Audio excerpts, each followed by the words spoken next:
What is controlling basically? So by now you know this. I'll just put things in a perspective. Okay, controlling means a process is going on as per your plan. You want to check whether it is effective or not, whether is it going according to the plan or not. If it is going along with your plan, that's fine. If it's better, fine. If it is not according to your plan, do some modifications so that things can be finished in time. Okay, that is the meaning of controlling in simple words. In one class I told you that before this quiz I want to conduct some small test to see whether you people are understanding or not, or that was one kind of controlling technique through which I could find out, like, if I had conducted, are you understanding or not, because listening is different, when you apply and write it is different. So that is one kind of controlling. Okay, so last class we had quiz, so now you know, okay, what are the questions, how it is asked, what should we know, okay, how it is to be written. So if these things are done in between, in the end you will be prepared well. Otherwise, after finishing everything, then we start this quiz test and all, you may struggle, like thinking, I don't know where is that slide, I don't know where are those PPTs, which chapter is this, I have no idea what is the syllabus, where is the course plan. You would be in, these kind of situations. So if you have something step by step, you will be well equipped. Okay, that's why in schools and all, you must have faced this inspection.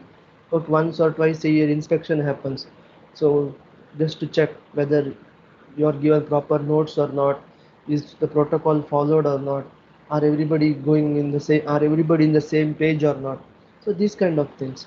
So in manufacturing sector or in international, in any business setup, we have controlling for various different things. Okay, it need not be only for the processes, it can be for the budgets also, it can be for the policies also, it can be for the procedures also. That's why every now and then you must have seen in your department audit is there, they'll tell ISO audit is there, you have to keep ready the files. Okay, so what is that? They're just checking, are you actually complying to the, confirming to the rules or not. See, in general, in any of your semesters, okay, we are supposed to give you a course plan in the beginning and take a sign from the class rep. Okay, and it should be filed. That means coursework has what I mean, course plan. Okay, not coursework. That means that course plan has been circulated and everybody knows what textbook to refer, what is the syllabus. Everything is informed to all. Okay, after that, every week or once in 2 weeks we are supposed to tell you about your attendance status. The ones who are having attendance shortage, we are supposed to take your sign and keep it filed. Okay, that is one process that is required, that tells that attendance shortage has been reported. Otherwise we don't tell you anything. In the end we tell you got 74%, you are detained. If we had told you before itself, it's 74, try to make it 75, you would have made it. But since there was no controlling, you are not told anything. In the end, finally it is declared you are 74% detained. So that should not happen. So in between, we tell you, okay, this is your attendance status, so that you can, make it up. Then we are supposed to, you know give you some assignment quizzes and file that the question which should be there in the file. Okay, and one or two answer booklets, one or two assignments, one high marks, one low marks, or too high, too low, something like this. We have to file it for the ISO people to see. Okay, quizzes and assignments were conducted. These kind of questions were given. This was the difficulty level. Like this were the marks. Okay, so it is documented. Then your sessional paper. Okay, mm, question paper has to be filed. The scheme of evaluation has to be filed, and then, in one sheet everybody's marks. It has to be filed like that for second sessional. For every class committee meeting that is held, we take sign from you and file. So like this, when the committee comes for audit, they'll ask us, show me the class committee meeting, uh, you know the minutes of the meeting, show me. If it is not there, that means it has not been conducted. If it has not been conducted, what is the meaning? That means your feedback has not been taken, that which subject you face difficulty, in which subject you think you want more projects.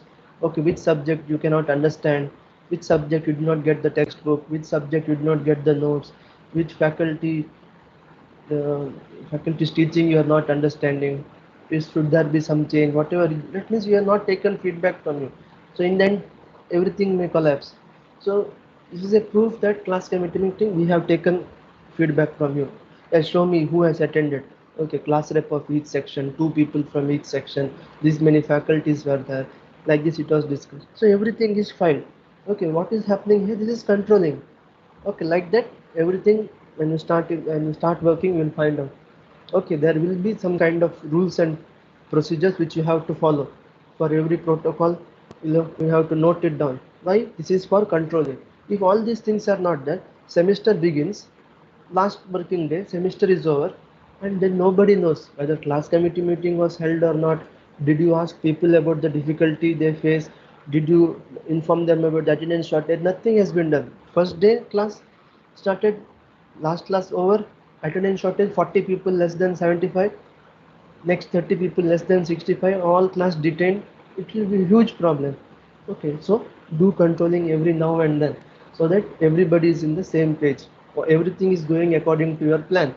Because of this controlling, because of this course plan, if someone is lagging too much behind, so he knows where should he catch up, or someone is deviating from his syllabus. Okay, so person should know how to come to the syllabus. That's why we have this syllabus and course plan. Otherwise, anyone can catch hold of one topic and speak for 48 hours. Okay, in the planning chapter itself, we can talk for 48 hours. We can go deep into the strategic planning tools. Or only in the leading chapter, we can go for 48 hours. Leadership theories, there are N. So we can talk about all that. Motivation theories, there are N. So we can talk about that 10, 15 theories we can cover, and we'll go somewhere else. To control all that, we have very clear syllabus. Three theories in leadership, three theories in motivation. And these are the three theories. The most famous ones, the most basic ones which people should know. So it is listed. So it is easy for us to follow that, and easy for controlling all the sections it is happening or not. Okay, so this is the literal meaning of controlling in simple layman's language. Now we will slightly go to and see how it is used in managerial perspective.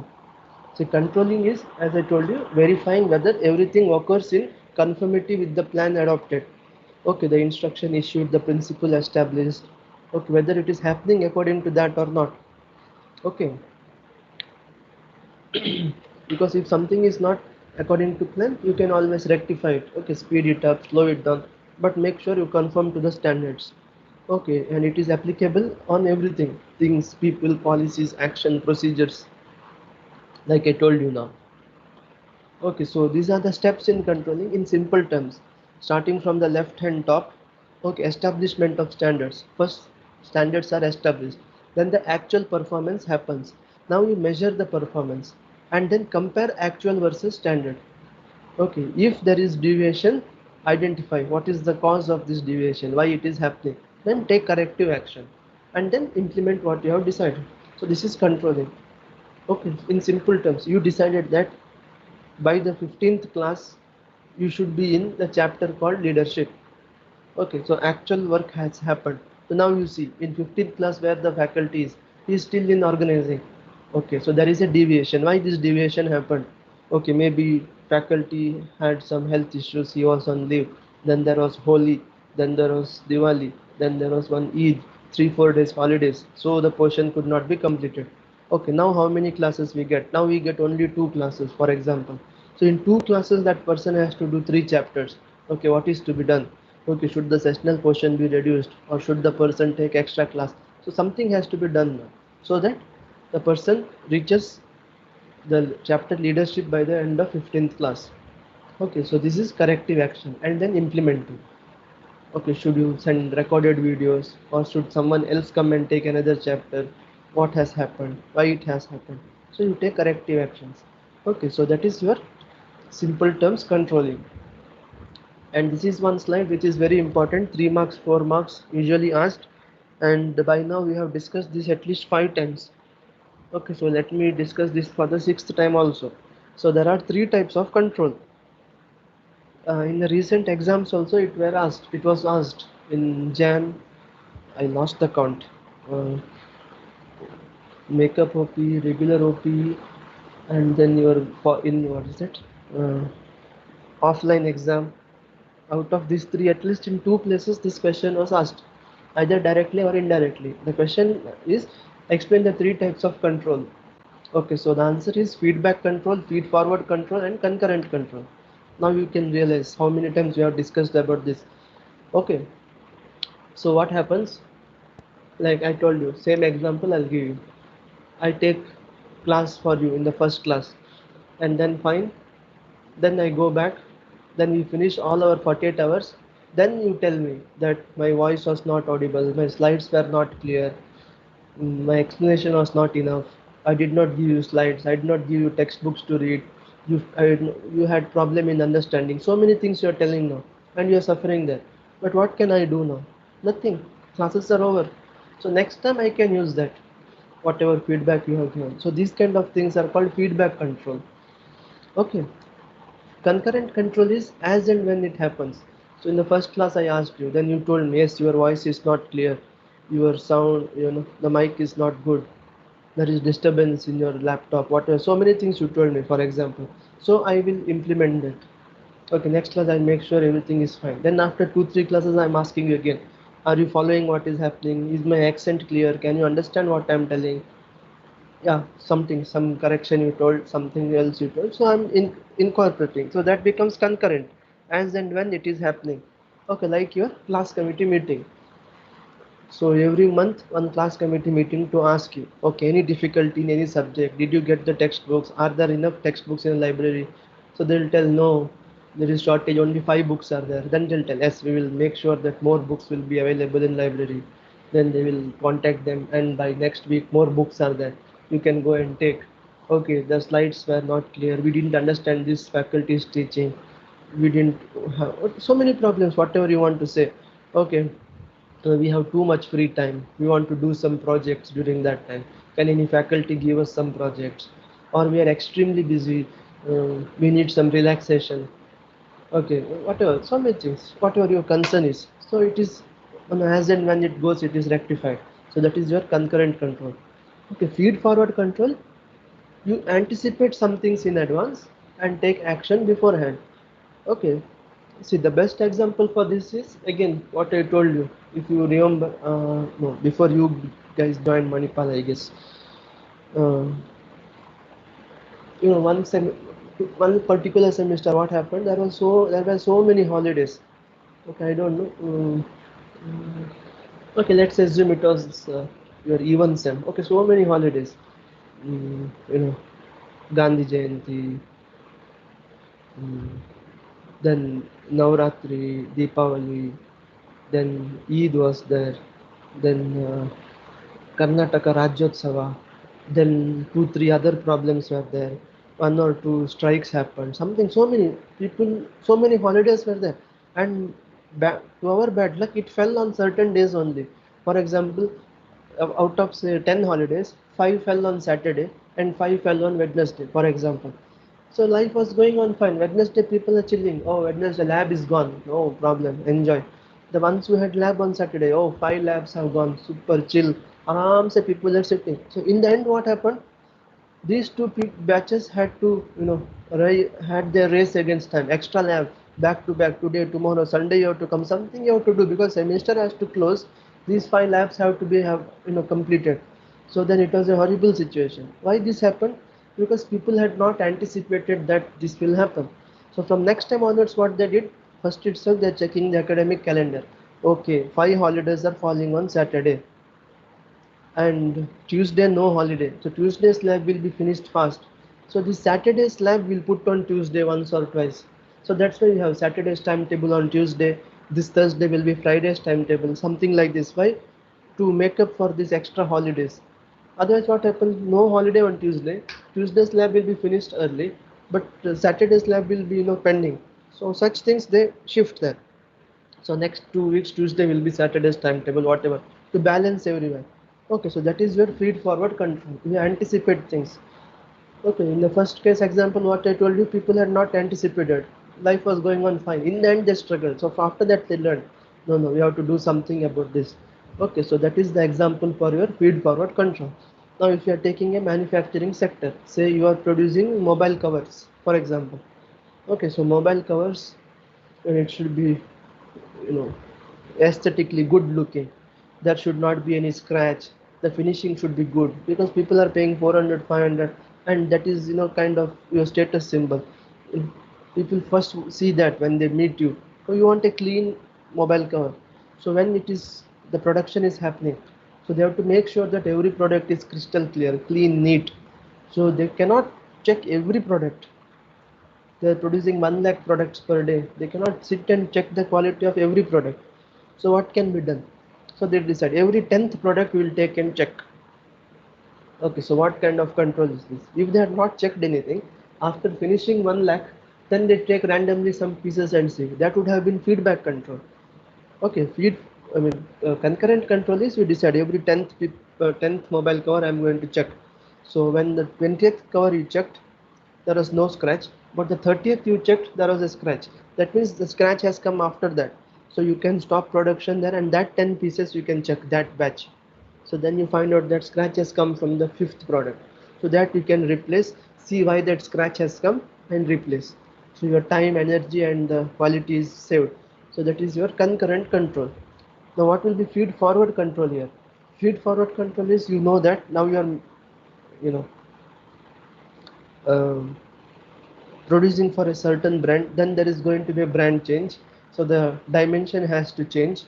So you have to change some settings. Because of that, there can be some, before the machine is set to the exact size, there can be some products that can be, damaged. So you are anticipating that and doing the changes with careful consideration, checking those two products and seeing whether it is matching the quality or not. So that is with feed forward control. You're anticipating, okay, this may happen. The machines, after running for 4 hours, the roller gets, some kind of rough surface. So you are anticipating, yes, the fourth hour after making 250 products, we have to do a polishing to that roll. So you're anticipating that and seeing when the product starts with, little reduced quality, you stop the production, do the polishing and again start. So that is your feed forward control. Okay, as simple as that. Very important. Usually if the question paper is easy from this chapter, only this question is asked and the matter is closed. Okay. Now we'll same thing what I discussed. We'll slightly go ahead. Okay, in management, when we talk of controlling, we usually talk of budgetary control, non-budgetary control, and network techniques. Okay, budgetary means something dealing with budgets. Okay, non-budgetary. Okay, see, budgetary control means. Let me take 1 minute break.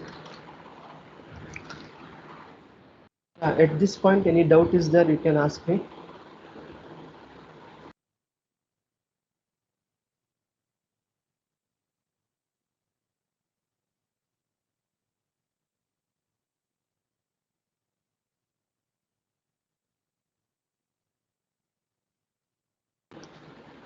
Yeah.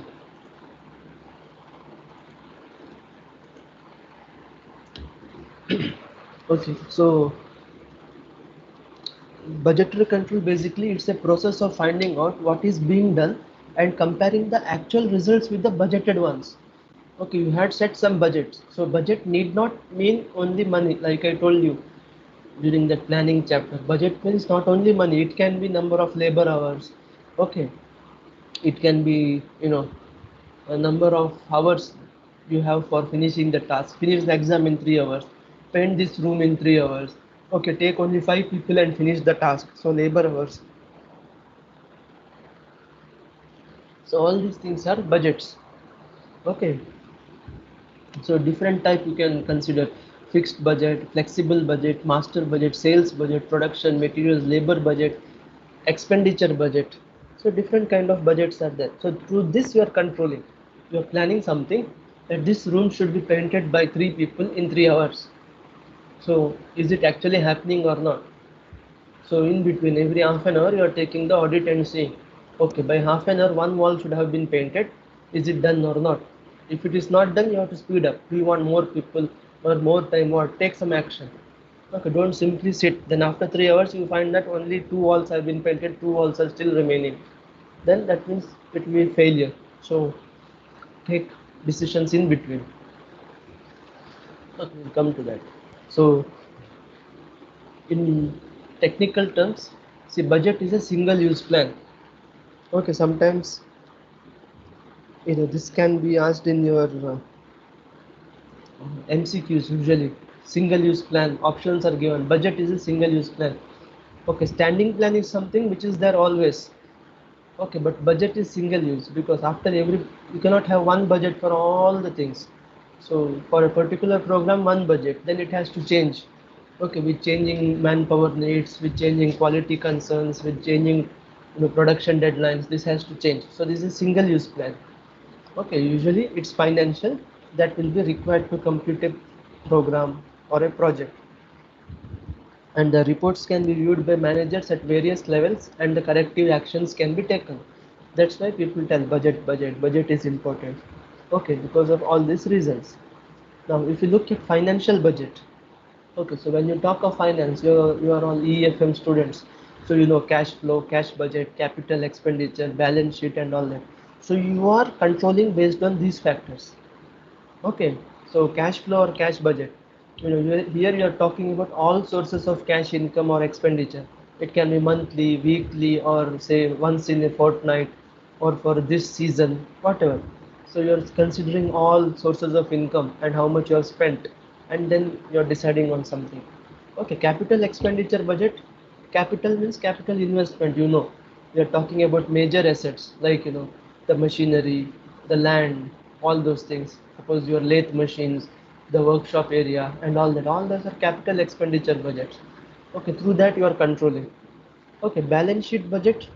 You are forecasting the organization's asset and liabilities. Mm, this year we'll sell this many products, so this will be our income. So all those kind of figures. So, in simple terms, a financial budget indicates what the organization expects to get in the next coming term. Okay, from where it's going to get it cash and how it is planning to use it. This is your financial budget. See, there can be overlap in all this. Okay, because same thing, same organization, so difficult to make it totally unique. But for our understanding, just understand from financial cash flow, expenditure, balance sheet budget. Now operating budget, this is the budget which is required for your day-to-day operations. Okay, so in this, how can you control? You have sales or revenue budget. Okay, from the normal production levels, what income is the mm, organization expecting? Okay, expenses budget. In the upcoming whatever period you have decided, financial terms. Okay, what could be the anticipated expenses? Okay, this time we have to pay the land tax, and this time, we have to pay the commission to our agents. This time we have to pay bonus, or this time, we had gone for some merger, so we have acquired some other company. So that expenses also is now on our head. So they are just making some budgets based on this. Profit budget. Okay, you're talking here in terms of your sales minus your revenues and expenses. Okay. Non-monetary budget, like I told you, it can be monetary or non-monetary budget. If you look at non-monetary budget, you're talking about labor budget. Okay, hour of direct labor available for use. Okay, how many manpower hours we have. Okay, space budget, and how much space is available for our operation. See, when we spoke of the space budget, I spoke to you about your classrooms. Okay. Some years back, what used to happen? Suppose ENCC section, room number 210, AB5 is given to you. So morning you will come there, Monday. Afternoon there is lab. You are not there, but still the classroom is allotted to you only. It's empty. Next morning you have lab. All have gone to lab, but this classroom is vacant. It is allotted to you only. Afternoon only you come. So it was like that. One room allotted to one section. So then people found out that it's not worthy. It's not working. So what they did, it is allotted to two classes now. When you have labs, some other section has class. Okay, when you have class, they have labs. So in the same classroom, we can teach two different set of students. Okay, so that is, I told you, it's called capacity utilization. Okay, same thing, you're utilizing it to the maximum. So like that. So all this is the space budget. Okay, this is your constraint. We have only 10 classrooms, but we have 30 sections to take. What is to be done now? Okay, so that comes with a constraint. That is the space budget. Okay, production budget, there is a maximum limit of production in any machine or any shift, any firm. So you are thinking from those angles. We can maximum produce 10 lakh products in this month. Okay, but we need some more. What is to be done? How we can improve? Okay, what is to be done? So you are talking in terms of non-monetary budget, production budget. So this is non-monetary. See, if you talk of non-budgetary control, all these were budgetary controls, either monetary or non-monetary. Okay, now we'll talk about non-budgetary controls. Non-budget, what is this? Okay, this is very simple things. See, you can control the processes based on personal observation also. Okay, the managers, when they walk around, go for inspection here and there, through their personal observation, they can find out. You don't need any report, budget, this, that, and all. Okay, so there is some problem here, rectifying. Okay, through statistical data. Okay, last year, what was the placement ratio? For example, 2019, 95% placement. 2020, 92% placement, and 2021 so far only 45%, whatever, some ratio. Okay, why it is happening? Okay, what is the problem? So you can rectify it. So this is based on statistical data. That's why we keep all this data ready, trend analysis and all, because that helps you in controlling. Maybe see your marks itself. If you see, if I ask you to plot from first sem to your fifth sem. Okay, I actually did this once in class for some section in 2019. I, maybe 5 or 10 students, I don't remember. On the board, I asked them to plot on a. I'd drawn the graph ready x and y, and they had to plot their 5 semester marks, and then connect it. And we saw a trend that first sem, second sem, the marks were high. Then after going to their core branch, the marks fell, and then trying to catch up, but then again it is falling, and it is at some level. So that class had some mixed students. So in some particular branches we saw that first and second sem the marks were low, then after going to the core branch their marks were high, and it went on high.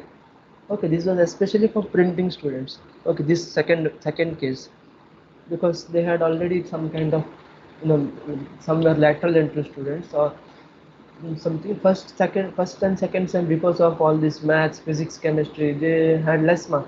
But once they went into their core printing, okay, they had this packaging, some graphics, this, that, what all, people are interested, so their graph went up. And another branch was probably CCE or IT, I guess. Okay, first 2 sems good marks, then after going to their core branch, after seeing coding, their interest fell down. Okay, and then the marks were also okay. So because of this kind of analysis, no, we can find out what is happening, where we should focus. So like this, if organizations have for different departments, they can find out where this production is, causing problem, where the sales have gone down. Okay, what can be done in this? So this is, non-budgetary controlling. Without any budget issues here, you can control. You can see where is the problem, where we can work out. Okay.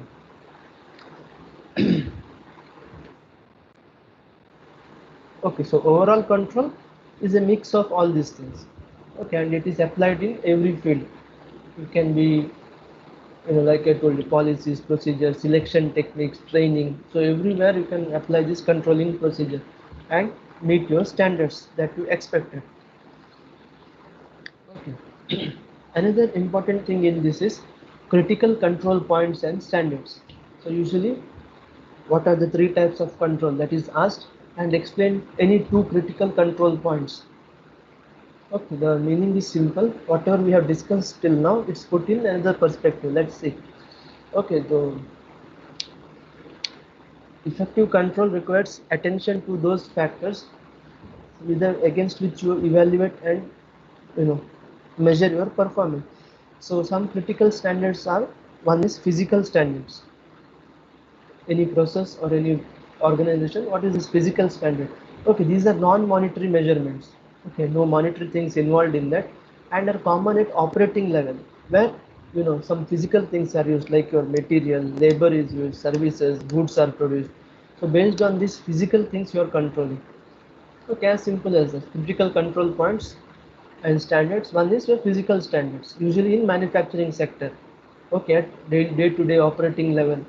Okay, number of, materials used, the amount of material used, how many, people are involved in that. Okay, do you have overtime and all these physical standards. Okay, see, this may reflect quantities such as labor hours per unit. Okay, the fuel efficiency for aeronautical students, you're designing car and all. Okay, your aero and auto. So kg of fuel per HP power generated. Okay, units of production per machine hour in a lathe.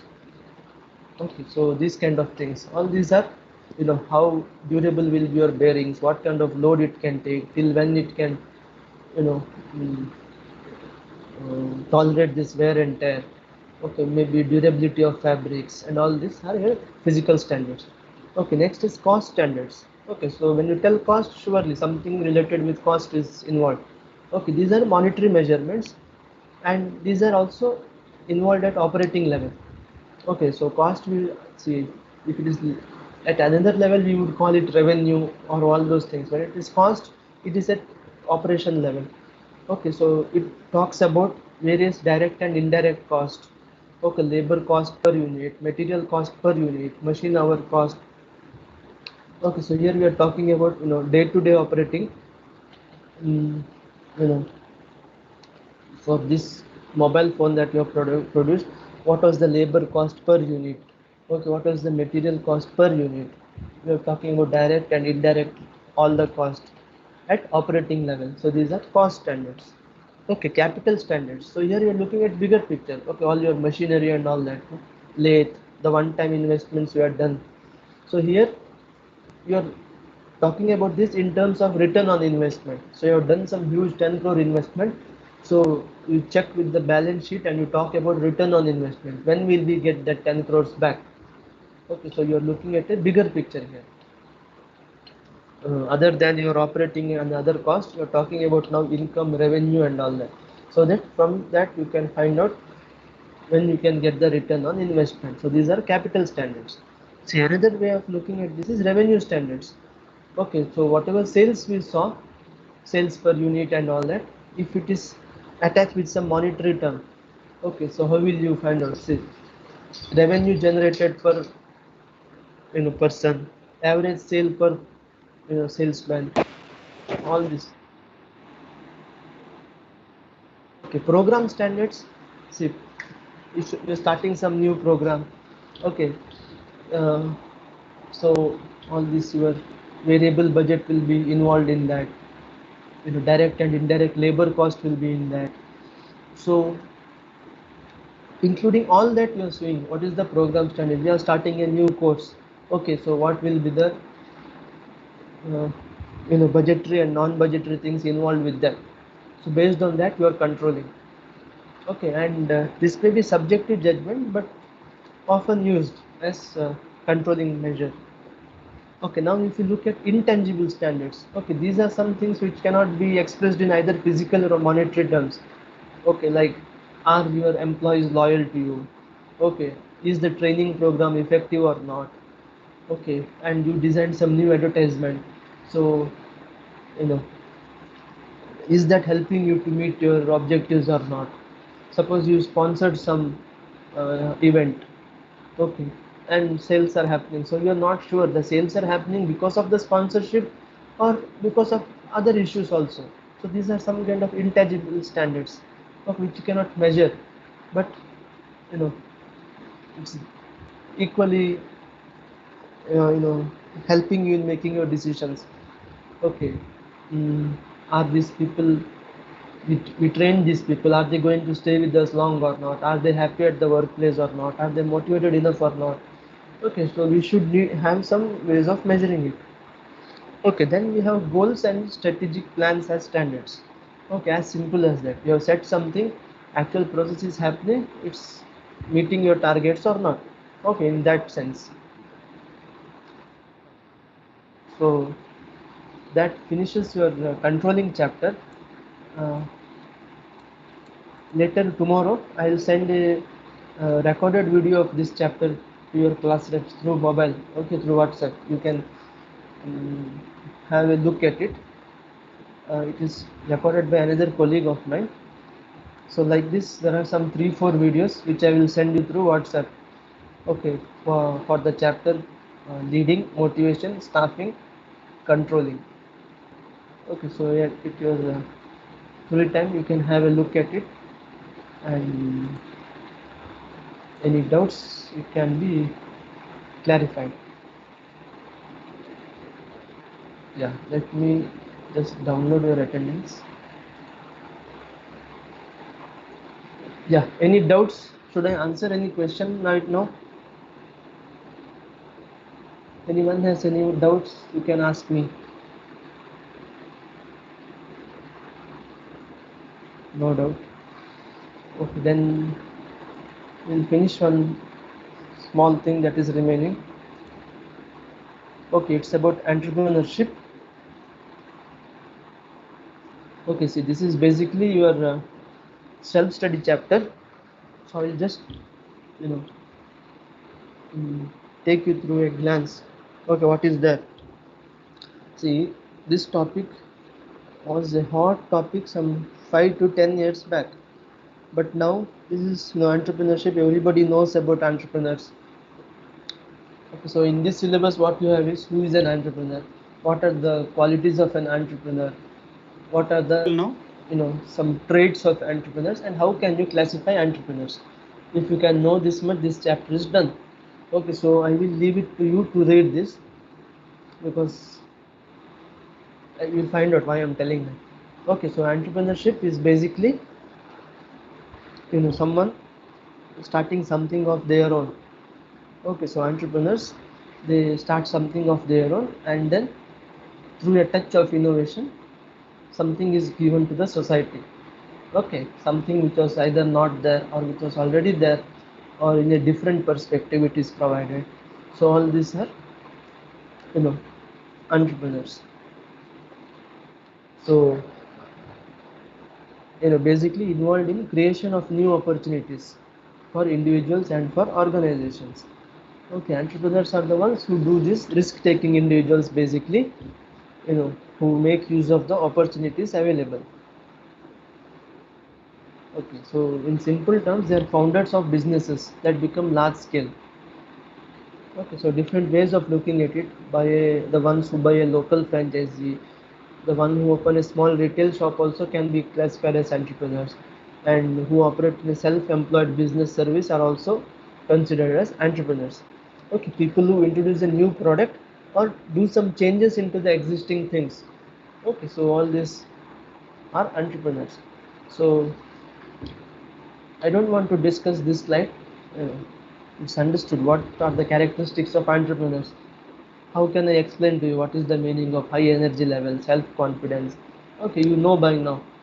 Okay, so you know, never give up. Okay, go getter attitude, walk the extra mile. So all these are some traits of successful entrepreneurs. Okay, high energy level, self confidence, high need for achievement. Okay, I should do this, I should get this. Who look beyond the normal luxury 9 to 5. They want to look at something beyond that, and provide employment for others, grow big. Okay, internal locus of control. See, by now you know what is external locus of control. External locus of control are people driven by log kya kahenge. Okay, if I do this, what will people tell? Log kya kahenge? What will my father think? What will Sharma ji think? That this that you are thinking of others. What will that is external locus of control. You are controlled by these kind of things. Internal locus of control. भाड़ में गई दुनिया. Okay, I want to do this. I am doing this. I enjoy doing this. I am doing this. I have planned this. I'm want to do this. I'm doing this. I don't care for others. Okay, so that kind of thing should be, that kind of thing is prominent in successful entrepreneurs, because every great idea was once ridiculed. Okay, so you can, some years back, if someone had told, without any wire, you can sit in your room and you can call someone, 15, 20, 25 years, the people would have laughed at it. What nonsense is telling? Okay, then when someone started this, zooming photos on your mobile, before it launched, that idea was there. People are laughing. What nonsense is this fellow telling? What is the use of this? Okay, now having camera in mobile was a joke in the beginning. Why people want that? People that want that for talking. Why? Who will click photo? Because that time the situation was like that. No clarity. and why will people click on this center? Slowly with evolution that became reality. So like that, any great idea, you know, people will not understand unless it is seen in the prototype. So entrepreneurs are these kind of visionaries. They see that this is going to happen. Okay, like in one class I told you when Walkman was launched. Okay, mm, Sony Walkman was, before launching, um, the boss, he hired some best people and told them, you go and do a survey and ask people, would they like to take a music player while traveling? Would they like to carry a music player while exercising? Would they like to carry a so music player while sitting in park? So these people went and did some interviews to people, did some survey. So people told, what nonsense? No, we are not interested. But the boss told, no, anyways we are going ahead with this, and they launched, and it was a path-breaking success. It changed the music industry forever. That was the Walkman. But why the survey failed? Because when people were asked, would you like to carry a music player while traveling? People are thinking about a a double speaker tape recorder, which you were we had a long back, mm, in which you insert cassette, big one, huge one, like a TV. So people are imagining that. How will I travel? I mean, how will I travel by carrying that? Why will I go to exercise by carrying that tape recorder? Are these people mad or not? While traveling, why will I take that in the train? Or why sitting in park, why should I carry that? So people had that, in their mind. But when they found out it was a small, handy music player, which you can use headphone and listen, their perspective changed. It became a huge hit. Okay, so that is also one quality of entrepreneurs. Okay, putting forward the right picture in the minds of people, because yeah, ideas are there. If it's not put forward well, idea was there in that person's mind, listening to music while traveling, but people, everyone did not think from that angle. It may be a compact piece which we can put in that. If we are thinking the normal big tape recorders, okay, but the boss had that vision. If we do that, it will success. It will sell. Okay, so against the odds, went ahead and redefined the music industry. So like that. So entrepreneurs should have that kind of vision, and obviously passion, flexibility. So all these are certain traits of entrepreneurs. Okay. Okay. So all these are topics for discussion in class. You know, entrepreneurs are born or made, like our leaders. Okay, are they gamblers? Why this? Why that? So don't worry about these things. Classification of entrepreneurs. We will see that in the next class briefly. Okay, I'll take you to 3 or 4 classifications. Then we will look at something called business plan, and then we will see what to do next. Okay, I'll take attendance again. 3 people have joined now, I guess. It was 154, it has become 157. So I'll take in the attendance and stop the recording. Yeah, if anyone has any doubts, you can ask me now. Otherwise, we can wind up today's session. Next Monday will be your assignment. The portions are already given to you. It will be probably 45 minutes assignment. Yeah. Anything else? Sir, it will be a written assignment. Yeah. Who is this? Ayush. Yeah. Yeah. It will Yes. be written assignment and write and upload in Teams. That kind of assignment. You got it, no? You have done that. Write Yes, it sir. and scan it and upload. That type. So can you upload those videos in Teams also in the file section? Which videos that I told I'll upload those ones? Yeah. Uh, okay, I will try. Um, I will. Okay, I'll see. How can I do that? Okay. Okay. Yeah, I have time now. I'll do it. Let's see. Okay. Okay. Yeah. Yeah. Any other things? Nothing? Okay. Then we will call it today. We'll meet on Monday. Okay. Have a nice weekend. Bye. Thank you, sir. Thank you, sir. Yes. Thank you. Thank you, sir. Thank you, sir. Yes. Thank you.